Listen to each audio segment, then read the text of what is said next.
빅테크가 고점 대비 마이너스 10% 빠지며 조정장에 들어왔습니다. QLD, TQQQ 들고 계신 분들에겐 지금이 수익 구간도 아니고 공포 구간도 아닌 제일 애매해서 제일 위험한 구간입니다. 급락이면 오히려 결단이 쉬운데 이렇게 질척거리면 사람 마음이 먼저 무너집니다. 지금 화면에 보이는 건 단순한 하락이 아니라 시장의 체력이 어디까지인지 테스트하는 구간입니다. 매그니피센트 7 성격의 종목들이 모여있는 흐름이 고점 대비 마이너스 10%, 200일 이동평균선 부근에서 멈춰 있습니다. 이런 장면이 나오면 많은 분들이 바로 두 가지 망상으로 갈라집니다. 이제 끝이다. 아니면 이제부터 바로 회복이다. 둘 다 위험합니다. 시장은 정답을 깔끔하게 주지 않습니다. 그래서 더 힘듭니다. 조정장이라는 말이 가볍게 들리실 수 있는데 고점 대비 마이너스 10% 전후는 실제로 계좌에서 체감이 확 바뀌는 구간입니다. 특히 QLD, TQQQ는 같은 하락이라도 심리 타격이 몇 배로 들어옵니다. 여기서 사람들은 차트가 아니라 본인 멘탈에 손절을 치게 됩니다. 문제는 그 손절이 대개 바닥이 아니라 바닥으로 가는 길목이나 바닥 찍고 올라오는 첫 반등에서 나온다는 겁니다. 그러면 계좌는 더 이상 투자 계좌가 아니라 후회 제조기가 됩니다. 지금 나스닥은 고점 대비 마이너스 6% 정도로 엄밀히 말하면 흔한 흔들림일 수도 있습니다. 그런데 불편한 지점은 따로 있습니다. 소프트웨어가 먼저 크게 무너지면서 단기 이동평균선을 아래로 깨고 반등하는 척하다가 다시 그 선에서 저항을 받고 내려왔다는 점입니다. 이 패턴이 나오면 시장은 이렇게 말합니다. 위로 가려면 에너지가 더 필요하다. 그래서 중요한 지지 구간이 어디냐를 봐야 합니다. 지금 지지선 근처에서 버티느냐 아니면 지난 저점을 다시 보러 가느냐, 그 차이가 추가 하락의 깊이를 결정합니다. 반대로 S&P 500 쪽은 마이너스 3% 안쪽으로 상대적으로 견조합니다. 이게 왜 중요하냐면 돈이 시장에서 사라진 게 아니라 자리만 바꾸고 있다는 신호일 수 있기 때문입니다. 빅테크와 고성장 소프트웨어에서 빠진 돈이 가치주와 방어 쪽으로 이동하면서 순환매가 나오는 그림입니다. 그래서 어떤 분들은 착각합니다. 시장 괜찮네, 내 종목만 문제네. 그 순간 계좌는 더 흔들립니다. 내 종목만 문제라고 느끼면 결국 내가 들고 있는 QLD, TQQQ가 틀렸다고 결론 내리기 쉽기 때문입니다. 그런데 시장은 늘 이런 식으로 사람을 흔듭니다. 한쪽을 믿게 만들고 믿는 쪽을 시험합니다. 여기서 제일 중요한 건 이 조정이 몇 주짜리 얕은 웅덩이로 끝날지 몇 달에서 길게는 1년 넘는 지루한 웅덩이로 번질지 아무도 모른다는 사실입니다. 모르는 게 문제의 핵심입니다. 하락 자체보다 모른다는 불확실성이 사람을 망가뜨립니다. 그래서 지금 필요한 건 예측이 아니라 시나리오입니다. 예측은 맞추면 기분 좋고 틀리면 계좌가 박살납니다. 시나리오는 틀려도 계좌가 살아남습니다. 불확실성의 재료들은 이미 시장에 깔려 있습니다. 연준 인사교체설 같은 정책 불확실성, 매파적일 수 있다는 해석, AI가 모든 산업을 집어삼킨다는 과장된 공포, AI 과잉 투자, 우려, 이런 것들이 섞여서 사람들의 확신을 빼앗습니다. 그런데 여기서 한번 냉정하게 보셔야 합니다. 과거 시장을 진짜로 무너뜨렸던 사건들과 비교하면 지금은 공포의 강도가 과장되어 있는 경우가 많습니다. 전쟁, 금융 시스템 붕괴, 급격한 금리 충격, 팬데믹 같은 것들과 같은 무게로 보기는 어렵습니다. 지금은 인플레이션이 둔화 흐름을 보이고 고용이 갑자기 무너진 그림도 아니고 제조업과 서비스업이 완전히 꺾인 신호도 아직은 제한적입니다.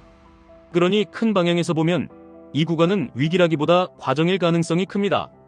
다만 과정이 짧을지 길지는 모른다는 겁니다. 그러면 QLD, TQQQ 투자자는 지금 뭘 해야 하느냐? 결론부터 말씀드리면 지금은 방향을 맞추는 게임이 아니라 행동을 관리하는 게임입니다. 이 시장에서 살아남는 사람은 정보가 많은 사람이 아니라 행동 규칙이 단단한 사람입니다. 첫째, 현금 비중을 룰로 박아두셔야 합니다. 기회는 늘 공포에서 오는데 현금이 없으면 공포는 기회가 아니라 고문이 됩니다. 적어도 전체 자산에서 일정 비율은 반드시 현금으로 남긴다는 규칙이 필요합니다. 비율은 개인차가 있지만 레버리지 비중이 높을수록 현금은 선택이 아니라 안전장치입니다. 현금이 있으면 하락이 기다려집니다. 현금이 없으면 하락이 두렵습니다. 시장은 그 차이를 끝까지 시험합니다. 둘째, 매수는 한 번에 결론 내리지 마시고 구간을 나눠서 확률을 사셔야 합니다. 지금 마이너스 10% 조정 구간에서 바로 풀매수하면 맞으면 영웅이고 틀리면 멘탈이 박살납니다. 레버리지는 멘탈이 깨지는 순간부터 복구가 어렵습니다. 그래서 구간 매수가 필요합니다. 지금 구간에서 일부 추가 하락이 나오면 또 일부 지지선이 깨지면 더 느리게 지지선이 지켜지고 반등이 확인되면 그때 다시 일부. 이렇게 하면 예측이 아니라 대응이 됩니다. 셋째, 내 계좌를 망치는 건 하락이 아니라 하락을 대하는 내 태도입니다. 많은 분들이 이론으로는 적립식이 최고라고 말합니다. 그런데 실제 웅덩이가 오면 적립식이 아니라 감정식이 됩니다. 올라갈 때는 매수, 내려갈 때는 중단, 더 내려가면 손절, 다시 올라가면 재진입. 이 패턴이 반복되면 수익은 시장이 가져가고 손실은 내가 가져갑니다. 그래서 적립식은 자동화되어야 합니다. 자동화는 감정이 끼어들 틈을 줄입니다. 날짜를 정하고 금액을 정하고 조건을 정해서 기계적으로 움직여야 합니다. 넷째, QLD TQQQ는 장기 우상향을 믿는 도구이지만 단기적으로는 인간의 약점을 드러내는 도구입니다. 그래서 레버리지는 본질적으로 내 성격을 테스트합니다. 욕심이 많으면 꼭대기에서 사고 겁이 많으면 바닥에서 팝니다. 둘 다 인간입니다. 그러니 인간을 이기려면 규칙이 필요합니다. 나는 손실 구간에서 결론 내리지 않는다. 나는 수익 구간에서만 비중 조절을 한다. 나는 내 평단을 회복하기 전에는 성급한 판단을 하지 않는다. 이런 식으로 본인에게 맞는 문장을 만들어 두셔야 합니다. 문장이 곧 행동이 됩니다. 다섯째, 지금은 종목보다 흐름을 보셔야 합니다. 빅테크가 조정받는 동안에도 시장은 멈추지 않습니다. 돈은 빠져나가는 게 아니라 옮겨다닙니다. 그래서 내 계좌가 흔들릴수록 오히려 넓게 보셔야 합니다. 나스닥이 어디서 지지를 받는지, S&P 500이 어떤 평균선에서 버티는지, 시장이 공포를 키우는지 진정시키는지 그 리듬을 봐야 합니다. 레버리지는 좁게 보면 미쳐버립니다. 넓게 보면 견딜 수 있습니다. 여섯째, 시간 프레임을 다시 세팅하셔야 합니다. 몇 달 안에 성과를 내겠다고 마음먹으면 지금 웅덩이는 위기처럼 보입니다. 최소 7년 이상으로 보면 웅덩이는 그냥 계절입니다. 장마가 매년 오듯이 조정도 옵니다. 태풍이 가끔 오듯이 하락장도 옵니다. 중요한 건 장마가 온다고 농사를 포기하지 않는다는 사실입니다. 투자도 똑같습니다. 계절을 받아들이면 조정은 이벤트가 아니라 루틴이 됩니다. 이제 많은 분들이 속으로 생각하실 겁니다. 지금이 바닥인가요? 더 떨어지면 어떡하죠? 지금 사면 물리나요? 여기서 팔고 기다리면 더 좋은가요? 대답은 하나입니다. 바닥을 맞추는 대신 내 행동을 망치지 않는 방법을 선택하셔야 합니다. 바닥을 맞추려는 순간 사람은 올인과 올아웃을 하게 됩니다. 레버리지에서 올인은 멘탈 올인입니다. 멘탈 올인은 대부분 실패합니다. 더 떨어질 수도 있습니다. 그 가능성을 부정할 필요가 없습니다. 오히려 인정해야 합니다. 인정하면 준비가 됩니다. 준비는 현금과 분할입니다. 이 두 개만 있으면 더 떨어져도 끝이 아니라 기회가 됩니다.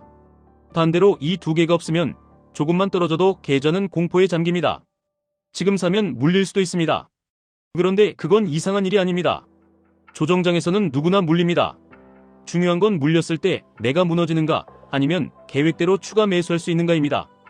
물림을 없애려 하지 마시고 물림을 관리하셔야 합니다. 관리의 핵심은 비중입니다.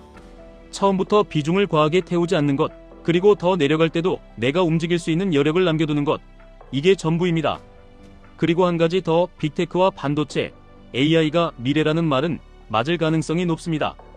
하지만 그 미래가 직선으로 오지는 않습니다. 미래는 늘 지그재그로 옵니다. 그래서 나스닥 같은 지수는 결국 승자를 남기고 패자를 빼는 리밸런싱을 자동으로 합니다. 이 구조를 믿는다면 단기 웅덩이는 투자자가 치러야 하는 통행료입니다. 그 통행료를 내지 않고 고속도로만 타겠다는 마음이 결국 계좌를 고속도로 밖으로 던져버립니다. 마지막으로 정리하겠습니다.